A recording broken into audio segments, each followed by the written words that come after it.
Hi, so this is my assignment 0 for the course CS50. So basically what I did, I chose only to edit only one paddle for the AI.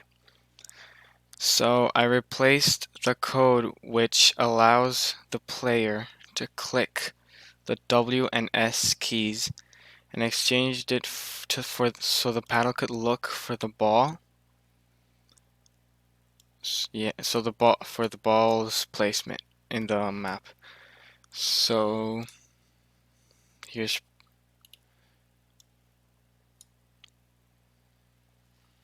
as you can see, it works.